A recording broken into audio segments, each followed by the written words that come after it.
বাংলা গানের একক জনপ্রিয়তায় রবীন্দ্রনাথ ও নজরুলের পরেই আসে লালন গানের স্থান। রবীন্দ্রসঙ্গীত ও নজরুল সঙ্গীত এই দুটোর পরে আসে জনপ্রিয় লালন গীতি। আধ্যাত্মিক পুরুষ লালন শাহের জন্ম হয়েছিল খুবই সাধারণ একটি পরিবারে।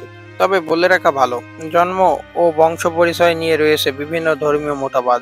কোথায় তার জন্ম, কে তার পিতামাতা, কি তার ধর্ম, তা নিয়ে আজও বিতর্ক রয়েছে। কিছু ইন্টারন্যাশনাল নিউজ চ্যানেল এবং আর্টিকেলের ধারণায় আজকের ভিডিওতে এই সব কিছু নিয়ে আলোচনা করা হবে। চলেন তাহলে আর দেরি না করে শুরু করি। অধিকাংশের মতে লালন হিন্দু সম্প্রদায়ের ছেলে। তার পিতার নাম মাধবকর ও মাতার নাম পদ্মাবতী। লালনের জন্ম হয়েছিল 1774 সালে বর্তমান কুষ্টিয়া জেলার ভাড়ালা গ্রামে ইন্দা কায়েত পরিবারে। লালনের প্রকৃত নাম হলো ললিত নরাইল কর। সবাই তাকে লালু বলেই ডাকত। হয়তো পরবর্তীতে এই লালু থেকেই লালন নামটি দেওয়া হয়েছে। লালন শাহ। লালন শাহের নাম নিয়েও বিতর্কের শেষ নেই। কারো কারো মতে লালন শাহের নামটি দিয়েছে তার গুরু সিরাজ শাহ। জানা যায় লালন জন্ম থেকে অনাথ ছিলেন। লালনের পিতা লালন তার মায়ের গর্ভে থাকা অবস্থায় মৃত্যুবরণ করে।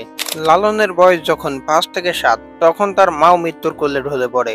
মায়ের মৃত্যুর পর লালনের আর প্রাথমিক শিক্ষার সুযোগ হয়ে ওঠেনি। 7 থেকে 15 বছর পর্যন্ত লালন কোথায় বড় হয়েছিল তার কোনো প্রমাণ পাওয়া যায় না। কিছু মহাপুরুষের বইয়ের লেখায় পাওয়া যায় এই সময় তিনি উস্তাদের বাসায় বড় হয়েছিলেন।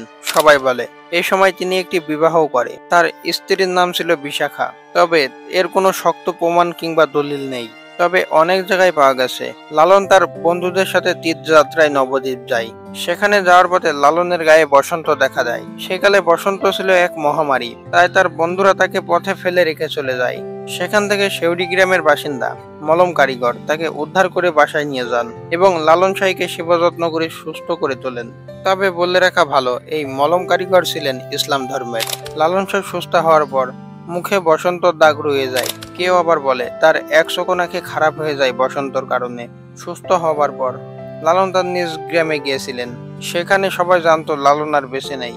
যখন দেখলো লালন জীবিত তারাও অবাক হয়েছিল। কিন্তু তারা যখন জানতে পারলো লালন মুসলিম একজনের বাসায় ছিল এতদিন, সে বাসার পানি ও খাবার খেয়েছে, এটা শোনার পর কেউ তাকে আর গ্রামে আশ্রয় দিল না। নিজ গ্রামে ঠাঁই না হওয়ায় সে আবার শেউড়ি গ্রামে মলম কারিগরের বাসায় যায়। মলম কারিগর তাকে কিছু জমিও দান করে সিরাজ শাহের কথাই। আবার কিছু কিছু লেখায় পাওয়া গেছে লালন শাহ তার গুরু সিরাজ শাহের কাছ থেকে ইসলাম শিক্ষা গ্রহণ করে মুসলমান হন। লালন হরিনারায়ণপুরে প্রথম তার আস্তানা করেন। আস্তে আস্তে সবাই তার গানের কথা জানতে পারেন। তারপর সবাই তার আস্তানায় আসতে শুরু করে। লালন নিরক্ষর ছিলেন, তাই তারা গান লিখতে পারতেন না। সবাই মিলে গান বাঁধতেন। এদিকে মৌলানারা তাকে ভালো চোখে দেখতো না, কারণ লালন ধর্মের কোনো নিয়মই মানত না, নামাজ পড়তো না। তাই তাকে মৌলানারা শয়তান বা ভণ্ড বলতেন। আসলে লালন কোনো ধর্মই মানত না, তার গানে স্পষ্ট করে দিয়েছেন। লালন শাহ 1890 সালে 7ই অক্টোবর মারা যান।